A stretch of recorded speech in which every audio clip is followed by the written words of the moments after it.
नमस्कार दोस्तों, आप सभी को आपके अपने चैनल झार शिक्षा में स्वागत है। तो चलिए आज हम लोग जेपीएससी जेट 2026 के लिए राजनीति विज्ञान का यूनिट नंबर 9 जो कि है लोक प्रशासन यानी कि पब्लिक एडमिनिस्ट्रेशन, इसके 100 मोस्ट एक्सपेक्टेड क्वेश्चन आंसर करते हैं जो कि आपके एग्जाम के लिए काफ़ी महत्वपूर्ण होगा। जेपीएससी के द्वारा इसका जो एग्जाम है वो 29 मार्च को लिया जाएगा। ये जेपीएससी कैलेंडर के अनुसार निर्धारित है। तो चलिए हम लोग स्टार्ट करते हैं। स्टार्ट करने से पहले आप लोग के लिए झार शिक्षा के द्वारा तैयार किया गया जेपीएससी जेट पॉलिटिकल साइंस का बुकलेट है, जिसमें से आपको 15,000 plus one liner question answer है और उसका डिस्क्रिप्शन भी साथ में दिया गया है। ये अभी आपको ऑफर प्राइस पर 499 पर ये मिल जाएगा। जिसको भी लेना हो आप हमारे दिए गए नंबर 8271113645 पर कॉल कर सकते हैं। वहीं अगर पेपर 1 का अगर आप लोग को चाहिए तो ये भी ऑफर प्राइस पे आपको 249 पे ये मिलेगा। कौन सा? पेपर 1 और पेपर 2 के लिए 499। वहीं अगर आपको इसका वीडियो भी चाहिए, रिकॉर्डेड वीडियो, तो आप लोग ऐप पे जाके इनरोल हो सकते हैं। वहां पर इसका वीडियो प्लस हिंदी और इंग्लिश दोनों में बुकलेट ऐप पर मिल जाएगा। इसके साथ में आपको 10 ऑनलाइन मॉक टेस्ट मिलेगा पॉलिटिकल साइंस का। तो जिसको भी अगर ऐप से परचेज करना हो तो ऐप पे जाके इनरोल हो सकते हैं। हमारा ऐप है झार शिक्षा मोबाइल एप्लीकेशन। तो चलिए हम लोग स्टार्ट करते हैं आज के पहले प्रश्न से। पहला प्रश्न है, लोक प्रशासन विधि का विस्तृत और व्यवस्थित अनुप्रयोग है। लोक प्रशासन जो है वह विधि का विस्तृत और व्यवस्थित अनुप्रयोग है। यह कथन जो है किसका है? यह कथन जो है वह वुड्रो विल्सन का। किसका है? वुड्रो विल्सन का। और इन्हें लोक प्रशासन का जनक माना जाता है। वुड्रो विल्सन को क्या? तो वुड्रो विल्सन को लोक प्रशासन का जनक माना जाता है। अगला प्रश्न है, लोक प्रशासन और निजी प्रशासन के बीच अंतर को नकारने वाले प्रमुख विचारक कौन है? तो नकारने वाले प्रमुख विचारक कौन है? तो हेनरी फेयोल है। कौन है? हेनरी फेयोल है, मेरी पार्कर फॉलेट है और एल उर्विक है। कौन कौन? तो हेनरी फेयोल, मेरी पार्कर फॉलेट और एल उर्विक है। ये प्रशासन को एक सार्वभौमिक प्रक्रिया मानते हैं। ये जो तीनों हैं ये प्रशासन को क्या मानते हैं? तो सार्वभौमिक प्रक्रिया मानते हैं। अगला प्रश्न है, मिनोब्रुक सम्मेलन का संबंध लोक प्रशासन के किस चरण से है? तो इसका संबंध जो है वह लोक प्रशासन के किस चरण से है? इसका संबंध है नवीन लोक प्रशासन से। किससे? तो नवीन लोक प्रशासन से है। और पहला जो मिनोब्रुक सम्मेलन जो हुआ था वह 1968 यानी कि 1968 में हुआ था और ये हर 20 साल में होता रहता है। जो सेकेंड हुआ था वो 1988 में हुआ था और थर्ड जो हुआ था वो 2008 में और फोर्थ जो होगा वो 2028 में होगा। तो याद रखिएगा, तो मिनोब्रुक सम्मेलन जो है वो हर 20 ईयर में ऑर्गेनाइज होता है। जो पहला 1968 में हुआ था और जो फोर्थ होगा वह 2028 में होगा। अगला प्रश्न है, हर्बर्ट साइमन ने लोक प्रशासन के सिद्धांतों को क्या कहकर खारिज किया? तो हर्बर्ट साइमन ने लोक प्रशासन के सिद्धांतों को क्या कहकर खारिज किया? तो कहावतें और मुहावरे। क्या कहकर? तो कहावतें और मुहावरे कहकर लोक प्रशासन के सिद्धांतों को खारिज किया। अगला प्रश्न है, प्रशासन अब इतना विशाल क्षेत्र है कि प्रशासन का दर्शन जीवन का दर्शन बनने के करीब आ गया है। प्रशासन अब इतना विशाल क्षेत्र है कि प्रशासन का दर्शन जीवन का दर्शन बनने के करीब आ गया है। यह कथन जो है यह किसका है? यह कथन मार्शल ई डिमॉक का है। किसका है? तो मार्शल ई डिमॉक का है। अगला प्रश्न है, फ्रेडरिक्स ने अपने पारिस्थितिकीय उपागम इकोलॉजिकल अप्रोच में किन 3 प्रकार के समाजों का वर्णन किया है? तो फ्रेडरिक्स ने इकोलॉजिकल अप्रोच में किन 3 प्रकार के समाजों का वर्णन किया है? तो फ्यूज्ड, प्रिज्मेटिक और डिफ्रैक्टेड। किसका? तो फ्यूज्ड, प्रिज्मेटिक और डिफ्रैक्टेड, इन 3 प्रकार के समाजों का वर्णन किया है। किसने? तो फ्रेडरिक्स ने। अगला प्रश्न है, प्रिज्मेटिक समाज में प्रशासनिक उप प्रणाली को रिक्स ने क्या नाम दिया? तो प्रिज्मेटिक समाज में प्रशासनिक उप प्रणाली को रिक्स ने साला मॉडल नाम दिया। क्या नाम दिया? तो साला मॉडल नाम दिया। अगला प्रश्न है, निर्णय निर्माण उपागम डिसीजन मेकिंग अप्रोच में बाउंडेड रैशनैलिटी सीमित तार्किकता की अवधारणा किसने दी? तो सीमित तार्किकता की जो अवधारणा है यह हर्बर्ट साइमन के द्वारा दी गई। किसके द्वारा? तो हर्बर्ट साइमन के द्वारा निर्णय निर्माण उपागम में सीमित तार्किकता के संबंध में दी। अगला प्रश्न है, व्यवस्था उपागम में संगठन को किस रूप में देखा जाता है? तो व्यवस्था उपागम में संगठन को एक खुली प्रणाली के रूप में जो अपने पर्यावरण के साथ अंतरक्रिया करती है के रूप में देखा जाता है। किसके रूप में? तो एक खुली प्रणाली के रूप में जो अपने पर्यावरण के साथ अंतरक्रिया करती है। अगला प्रश्न है, चेस्टर बर्नार्ड के अनुसार संगठन का अस्तित्व किस पर निर्भर करता है? तो किस पर निर्भर करता है? तो संतुलन बनाए रखने पर, और संतुलन बनाए रखने पर जो कि संगठन के योगदान और संतुष्टि के बीच संतुलन पर यह निर्भर करता है। किस पर? तो संतुलन बनाए रखने पर, और ये जो होता है वो संगठन के योगदान और संतुष्टि के बीच संतुलन है। अगला प्रश्न है, लोक प्रशासन में लोक शब्द का क्या अर्थ है? तो लोक प्रशासन में लोक शब्द का अर्थ है सरकार, यानी राज्य की गतिविधियों को जनता के हित में हो। यानी राज्य की जो जितनी भी गतिविधियां हैं वो किसके हित में है? वह जनता के हित में हो। अगला प्रश्न है, निकोलस हेनरी ने लोक प्रशासन के विकास के कितने चरणों का उल्लेख किया है? तो निकोलस हेनरी ने कितने चरणों का उल्लेख किया है? तो 5 चरणों का। कितने चरणों का? तो वो 5 चरणों का उल्लेख किया है। अगला प्रश्न है, प्रशासन का विज्ञान वह है जो सरकार के क्या और कैसे से संबंधित है। यह परिभाषा किसने दी? तो प्रशासन का विज्ञान वह है जो सरकार के क्या और कैसे से संबंधित है। यह परिभाषा M.E. डिमोक के द्वारा दी गई। किसके द्वारा? तो M.E. डिमोक के द्वारा दी गई। अगला प्रश्न है, पोस्ट कोर्ब दृष्टिकोण का प्रतिपादन लूथर गुलिक ने किया। इसमें CO का क्या अर्थ है? तो CO का अर्थ है कोऑर्डिनेशन, दैट इज समन्वय। क्या है? तो समन्वय है। वहीं अगर पोस्ट कोर्ब का अगर फुल फॉर्म की बात करें तो उसका होता है planning, P for, O for organising, S for staffing, D for directing और CO for coordinating, that is समन्वय, और R for reporting and B for budgeting, that is POSDCORB. अगला प्रश्न है, लोक चयन सिद्धांत यानी पब्लिक चॉइस थ्योरी का मुख्य तर्क क्या है? तो लोक चयन सिद्धांत का मुख्य तर्क है नौकरशाह और राजनेता स्वहित से प्रेरित होते हैं, न कि केवल जनहित से। ये लोग किससे प्रेरित होते हैं? तो स्वहित से, यानी कि सेल्फ इंटरेस्ट से प्रेरित होते हैं, न कि केवल जनहित से। अब हम लोग देखते हैं प्रशासनिक सिद्धांत और अवधारणाएं के महत्वपूर्ण प्रश्नों को। पहला प्रश्न है, वैज्ञानिक प्रबंधन सिद्धांत के जनक F.W. टेलर ने मानसिक क्रांति का क्या अर्थ बताया है? तो मानसिक क्रांति का क्या अर्थ बताया है? तो श्रमिकों और प्रबंधन दोनों के दृष्टिकोण में पूर्ण परिवर्तन। क्या? तो श्रमिकों और प्रबंधन दोनों के दृष्टिकोण में पूर्ण परिवर्तन को ही मानसिक क्रांति बताया है। अगला प्रश्न है, मैक्स वेबर ने सत्ता के कितने प्रकार बताए हैं? तो मैक्स वेबर ने सत्ता के 3 प्रकार बताए हैं। कौन कौन? तो पारंपरिक, करिश्माई और विधिक तार्किक। कौन सा? तो पारंपरिक, करिश्माई और विधिक तार्किक। अगला प्रश्न है, वेबर के अनुसार आधुनिक नौकरशाही किस प्रकार की सत्ता पर आधारित है? तो आधुनिक नौकरशाही जो है वह किस प्रकार की सत्ता पर आधारित है? तो विधिक तार्किक सत्ता पर आधारित है। किस पर? तो विधिक तार्किक सत्ता पर यह आधारित है।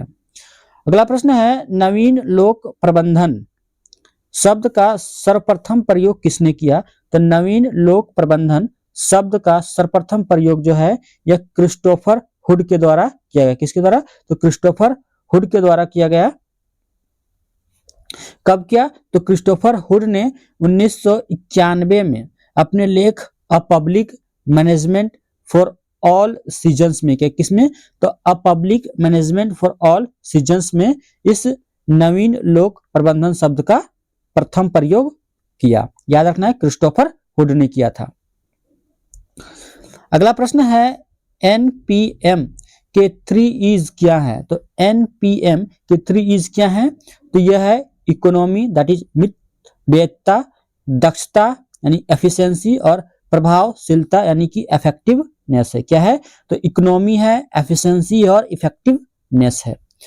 अगला प्रश्न है विकास प्रशासन यानी डेवलपमेंट एडमिनिस्ट्रेशन शब्द का प्रयोग सबसे पहले किस भारतीय विद्वान ने किया था?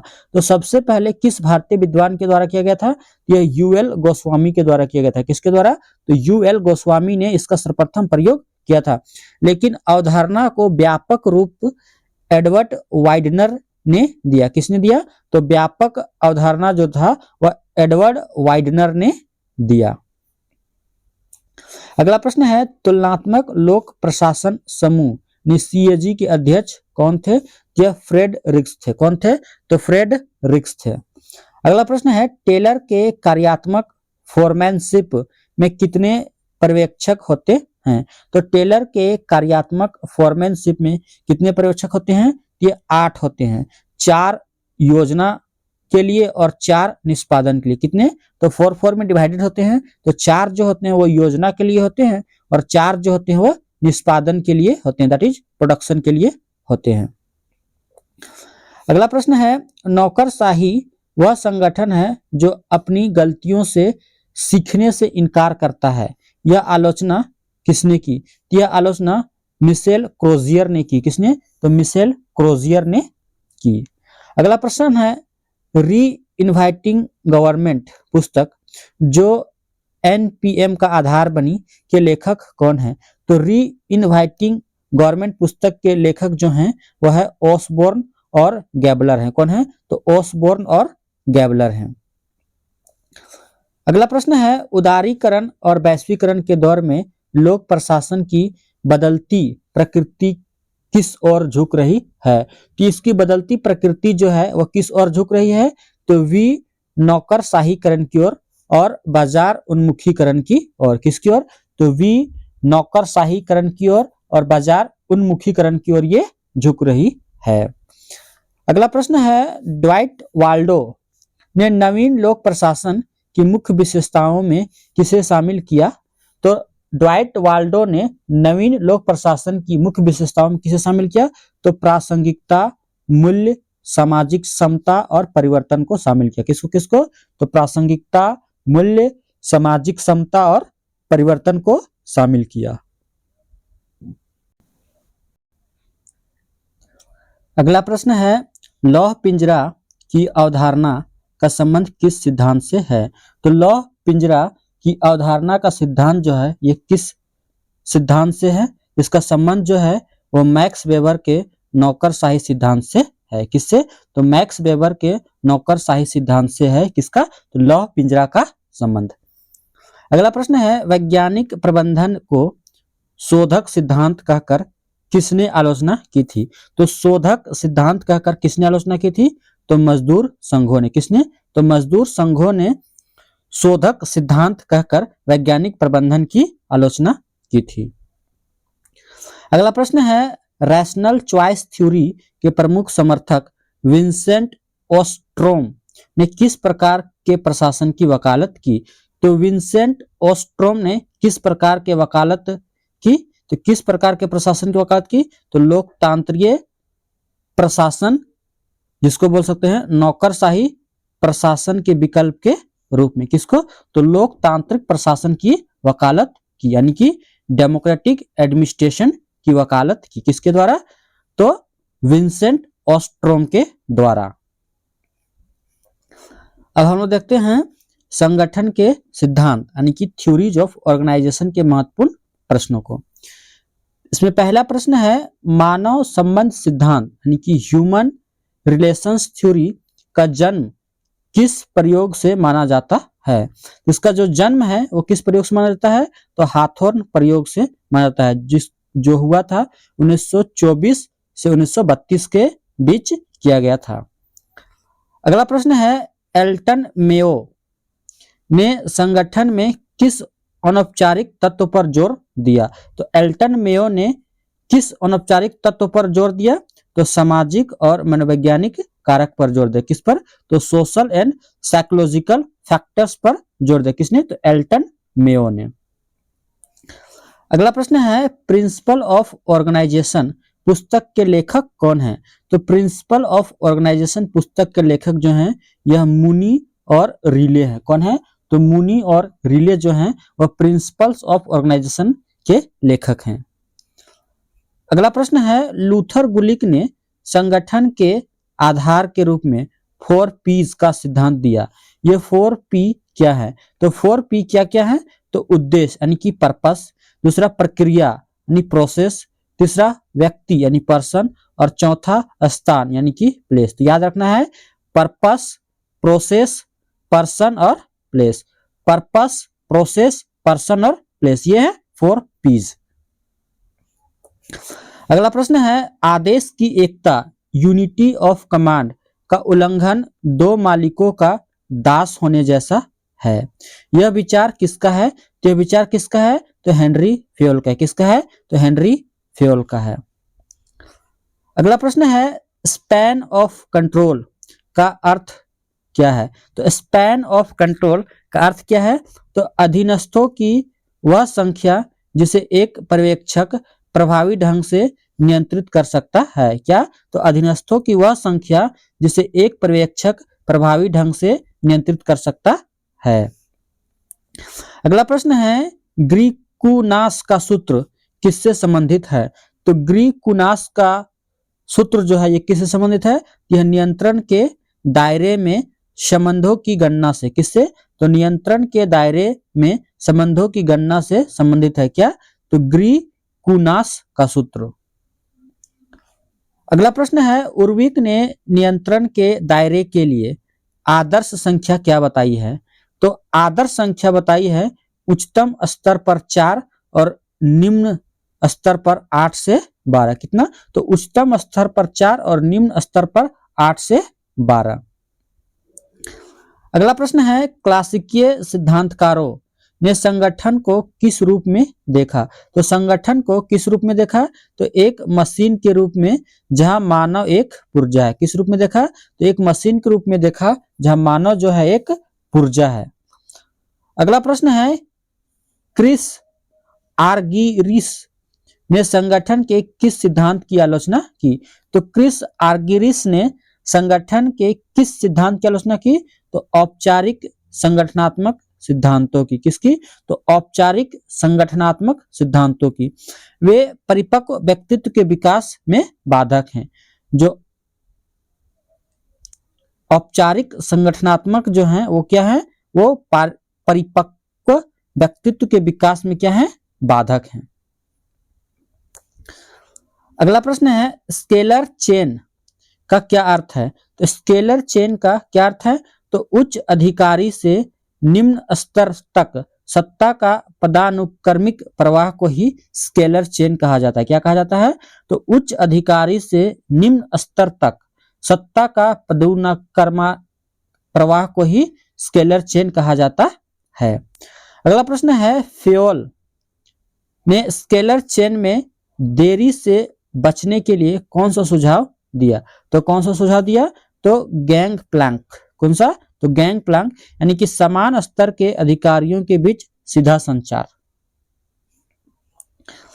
अगला प्रश्न है, टेलर ने सोल्डरिंग की समस्या का उल्लेख किया, इसका क्या अर्थ है? तो सोल्डरिंग का क्या अर्थ है? तो जानबूझकर काम धीरे करना। क्या करना? तो जानबूझकर काम धीरे करना को ही सोल्डरिंग कहा जाता है। अगला प्रश्न है, नौकरशाही को प्रशिक्षित अक्षमता किसने कहा? तो प्रशिक्षित अक्षमता आर के मर्टन के द्वारा कहा गया। किसके द्वारा? तो आर के मर्टन के द्वारा प्रशिक्षित अक्षमता कहा किसको? तो नौकरशाही को। अगला प्रश्न है, प्राधिकार यानी कि अथॉरिटी आदेश देने का अधिकार है और आज्ञा पालन करवाने की शक्ति है। यह किसने कहा? तो यह हेनरी फ्योल के द्वारा कहा गया। किसके द्वारा? तो हेनरी फ्योल के द्वारा कहा गया कि प्राधिकार यानी अथॉरिटी जो है वो आदेश देने का अधिकार है और आज्ञा पालन करवाने की शक्ति है। अब हम लोग देखते हैं संगठन का प्रबंधन, नेतृत्व और अभिप्रेरणा के महत्वपूर्ण प्रश्नों को। पहला प्रश्न है, अब्राहम मास्लो के आवश्यकता पदानुक्रम यानी कि हायरार्की ऑफ नीड्स में सबसे शीर्ष पर कौन सी आवश्यकता है? तो सबसे शीर्ष पर कौन सी आवश्यकता है?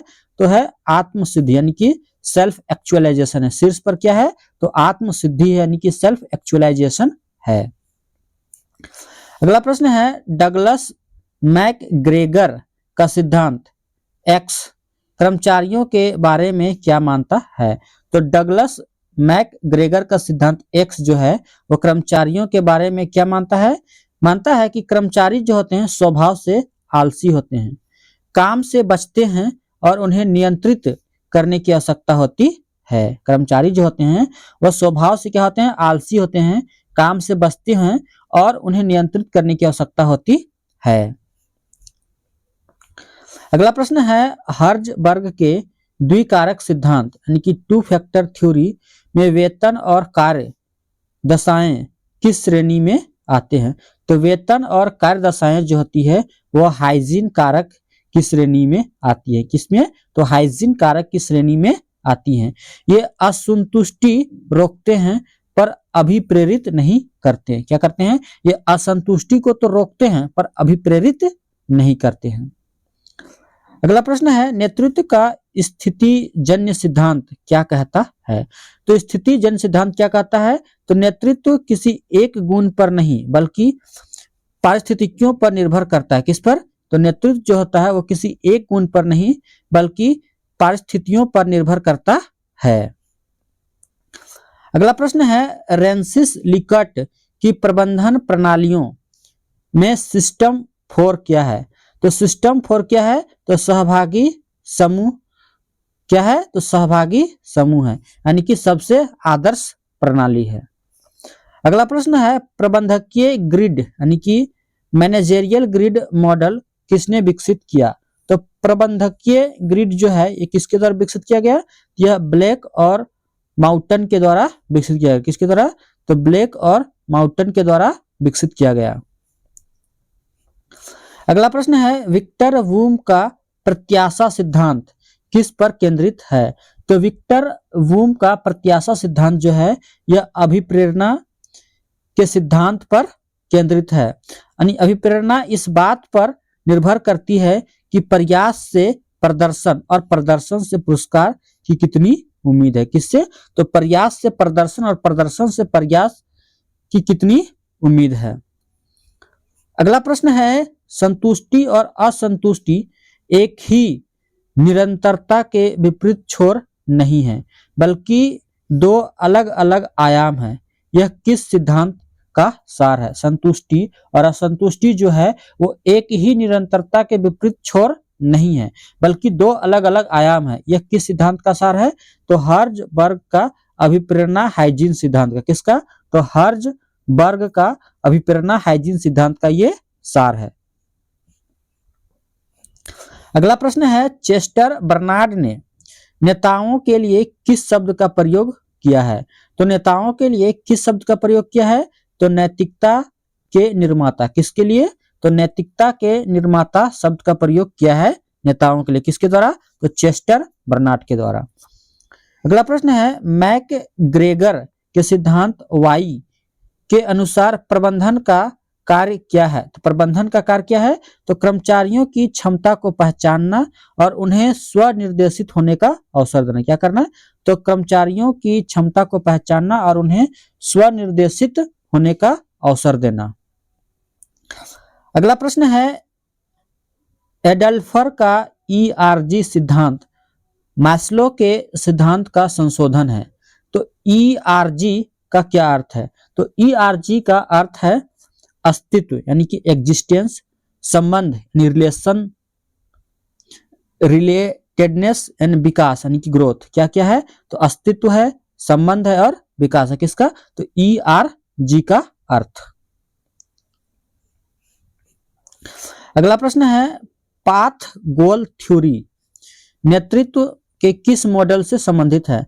तो पाथ गोल थ्योरी जो है यह मार्टिन इवांस और रॉबर्ट हाउस द्वारा प्रतिपादित है। किसके द्वारा? तो मार्टिन इवांस और रॉबर्ट हाउस द्वारा प्रतिपादित है। अगला प्रश्न है नेतृत्व की विशेषता मूलक विचारधारा क्या मानती है? तो यह क्या मानती है?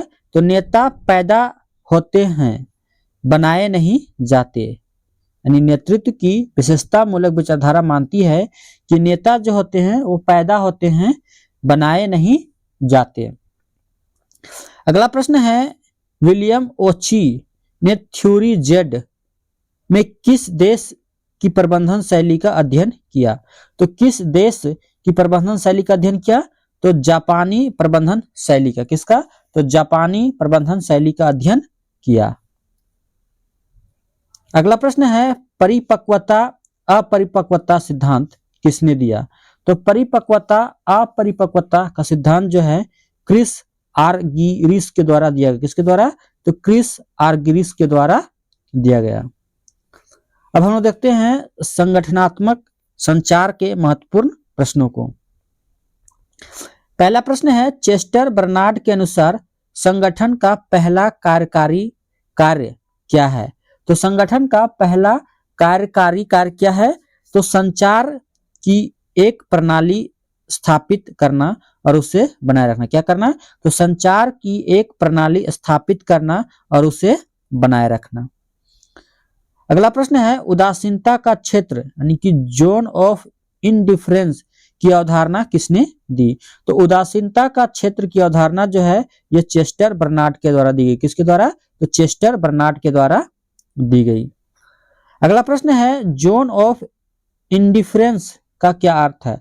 तो जोन ऑफ इंडिफरेंस का अर्थ है वह सीमा जिसके भीतर अधीनस्थ किसी आदेश को बिना प्रश्न किए स्वीकार कर लेता है, इसी को बोलते हैं जोन ऑफ इंडिफरेंस। क्या है?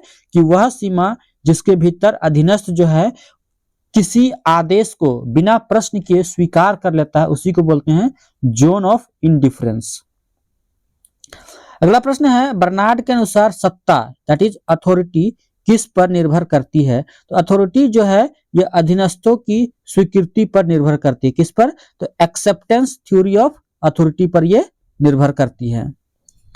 अगला प्रश्न है the functions of the executive 1938 पुस्तक के लेखक कौन है? तो द फंक्शंस ऑफ एग्जीक्यूटिव 1938 पुस्तक के जो लेखक हैं वो कौन है? तो वह चेस्टर बर्नार्ड है। कौन है? तो चेस्टर बर्नार्ड है। अगला प्रश्न है बर्नार्ड ने संचार को क्या कहा? तो बर्नार्ड ने संचार को क्या कहा? तो संगठन का आधारभूत तत्व कहा जिसके बिना संगठन जीवित नहीं रह सकता।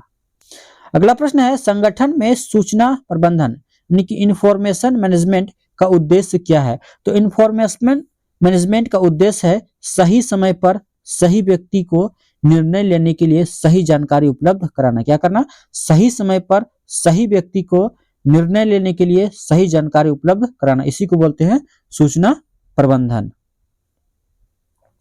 अगला प्रश्न है साइबरनेटिक्स का संबंध किससे है? तो साइबरनेटिक्स का संबंध जो है वह संचार और नियंत्रण के विज्ञान से। किससे? तो संचार और नियंत्रण के विज्ञान से है। और यह जो साइबरनेटिक्स जो है यह नॉर्बर्ट विनर द्वारा प्रतिपादित है। किसके द्वारा? तो नॉर्बर्ट विनर के द्वारा यह प्रतिपादित है। कौन सा? तो साइबरनेटिक्स। अगला प्रश्न है संचार में शोर का क्या अर्थ है? तो शोर का अर्थ है संचार प्रक्रिया में आने वाली कोई भी बाधा जो संदेश को विकृत करती है उसको क्या बोलते हैं? उसको शोर यानी कि नॉइज बोला जाता है। अगला प्रश्न है अनौपचारिक संचार को आमतौर पर किस नाम से जाना जाता है? तो अनौपचारिक संचार को आमतौर पर ग्रेप वाइन के नाम से जाना जाता है। किस नाम से? तो ग्रेप वाइन के नाम से जाना जाता है। अगला प्रश्न है बर्नार्ड के अनुसार एक आदेश को स्वीकार्य होने के लिए उसे क्या होना चाहिए? तो एक आदेश को स्वीकार्य होने के लिए समझने योग्य, संगठन के उद्देश्यों के अनुकूल और कर्मचारी के व्यक्तिगत हितों के अनुकूल होना चाहिए। किसके अनुकूल? तो समझने योग्य, संगठन के उद्देश्यों के अनुकूल और कर्मचारी के व्यक्तिगत हित के अनुकूल होना चाहिए। अगला प्रश्न है, संगठन में फीडबैक क्यों महत्वपूर्ण है? तो फीडबैक क्यों महत्वपूर्ण है? तो यह सुनिश्चित करने के लिए कि संदेश उसी अर्थ में समझा गया है जिस अर्थ में भेजा गया था। अगला प्रश्न है, प्रबंधन सूचना प्रणाली किस प्रकार के निर्णयों में मदद करती है? तो प्रबंधन सूचना प्रणाली जो है वो किस प्रकार के निर्णयों में मदद करती है? तो संरचित और अर्ध संरचित निर्णयों में यह मदद करती है। अगला प्रश्न है, हर्बर्ट साइमन ने संचार को किस प्रकार का केंद्र माना है? तो किस प्रकार का केंद्र माना है? तो निर्णय निर्माण प्रक्रिया का केंद्र माना है। अगला प्रश्न है, बर्नार्ड ने अनौपचारिक संगठनों को औपचारिक संगठनों के लिए क्या माना? तो बर्नार्ड ने अनौपचारिक संगठनों को औपचारिक संगठनों के लिए क्या माना? तो आवश्यकता और पूरक माना। क्या माना? तो आवश्यक और पूरक माना, that is essential and complementary माना। अगला प्रश्न अब हम देखते हैं संघर्ष प्रबंधन से। क्या देख सकते हैं? संघर्ष प्रबंधन से। पहला प्रश्न है, मेरी पार्कर फॉलेट ने संघर्ष को सुलझाने के लिए कौन से 3 तरीके बताए हैं? तो कौन से? तो प्रभुत्व यानी कि डोमिनेशन, दूसरा समझौता यानी कि कंप्रोमाइज और तीसरा एकीकरण यानी कि इंटीग्रेशन। मेरी पार्कर फॉलेट ने संघर्ष को सुलझाने के लिए प्रभुत्व, समझौता और एकीकरण, ये 3 तरीके जो हैं वह बताए हैं। अगला प्रश्न है, फॉलेट के अनुसार संघर्ष समाधान का सबसे श्रेष्ठ तरीका कौन सा है? तो सबसे श्रेष्ठ तरीका है इंटीग्रेशन यानी कि एकीकरण। इसमें दोनों पक्षों की इच्छाएं पूरी होती है और कुछ नया सृजन होता है। अगला प्रश्न है, आदेश की स्थिति के नियम यानी कि लॉ ऑफ द सिचुएशन से उत्पन्न होना चाहिए, यह किसका विचार है? तो यह विचार है मेरी पार्कर फॉलेट का। किसका? तो मेरी पार्कर फॉलेट का है। अगला प्रश्न है, फॉलेट ने शक्ति यानी पावर को कौन सी 2 अवधारणाएं दी है? तो पावर ओवर यानी कि दमनकारी और पावर विथ यानी कि सहयोगात्मक। कौन कौन सी 2 अवधारणाएं दी हैं? तो पावर ओवर यानी दमनकारी और पावर विथ यानी कि सहयोगात्मक। अगला प्रश्न है, संरचना मतलब रचनात्मक संघर्ष यानी कंस्ट्रक्टिव कॉन्फ्लिक्ट की अवधारणा किसने दी? तो रचनात्मक संघर्ष की अवधारणा जो है यह मेरी पार्कर फॉलेट के द्वारा दी गई। किसके द्वारा? तो मेरी पार्कर फॉलेट के द्वारा दी गई। अगला प्रश्न है, फॉलेट के अनुसार आदेशों का अव्यक्तीकरण क्या है? तो आदेशों का अव्यक्तीकरण क्या है? तो आदेश किसी व्यक्ति की इच्छा से नहीं बल्कि स्थिति की मांग से आने चाहिए। आदेश जो होते हैं वो किसी की व्यक्ति की इच्छा से नहीं बल्कि स्थिति की मांग से आने चाहिए। अगला प्रश्न है, मेरी पार्कर फॉलेट को प्रबंधन के क्षेत्र में क्या उपाधि दी जाती है? तो आधुनिक प्रबंधन की पैगंबर क्या कहा जाता है? तो मेरी पार्कर फॉलेट को प्रबंधन के क्षेत्र में आधुनिक प्रबंधन की पैगंबर कहा जाता है। अगला प्रश्न है, डायनेमिक एडमिनिस्ट्रेशन पुस्तक फॉलेट के लेखकों का संग्रह है का संपादन किसने किया? तो डायनेमिक एडमिनिस्ट्रेशन पुस्तक का संपादन जो है यह मेटकाफ और उर्विक ने किया। किसके द्वारा? तो मेटकाफ और उर्विक ने किया। अगला प्रश्न है, फॉलेट ने समन्वय यानी कि कोऑर्डिनेशन को प्रबंधन का क्या माना?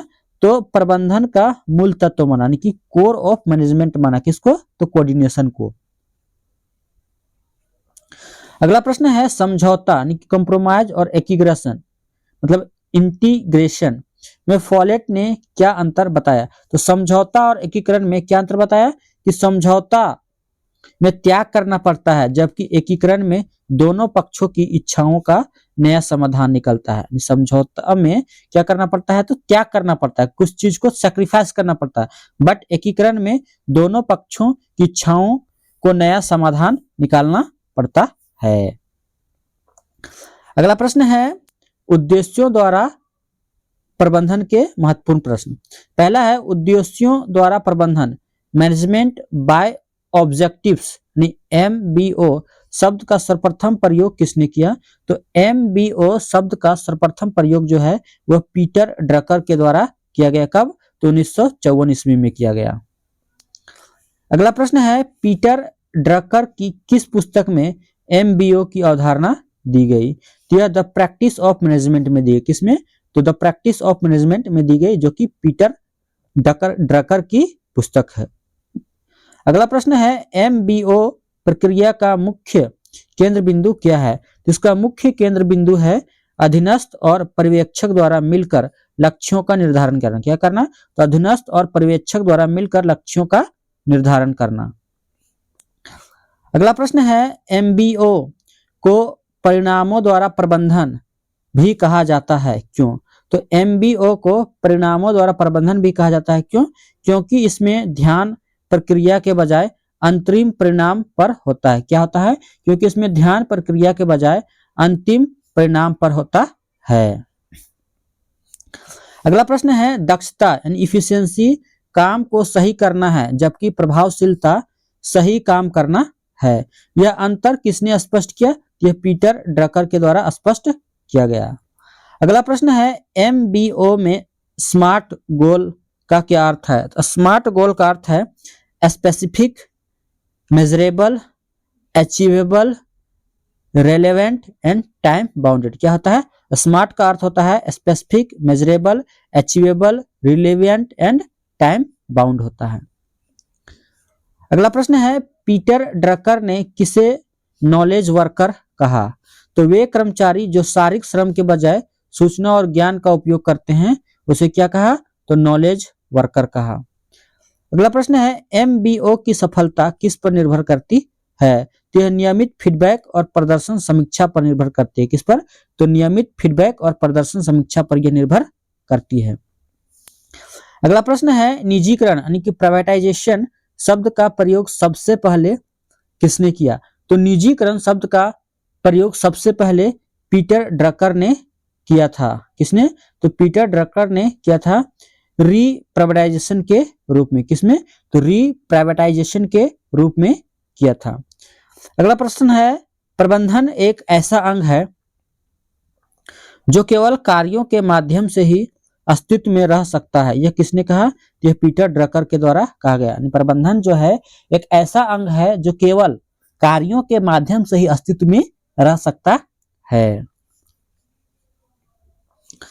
अब हम देखते हैं विविध एवं समकालीन मुद्दों से संबंधित प्रश्नों को। पहला प्रश्न है, गुड गवर्नेंस शब्द का प्रयोग सबसे पहले किसने किया? तो गुड गवर्नेंस शब्द का प्रयोग जो है सबसे पहले किसने किया? तो सबसे पहले किस संस्था ने 1989 की रिपोर्ट में किया? तो विश्व बैंक ने सबसे पहले किया, उप सहारा अफ्रीका के संदर्भ में। किस संदर्भ में? तो उप सहारा अफ्रीका के संदर्भ में।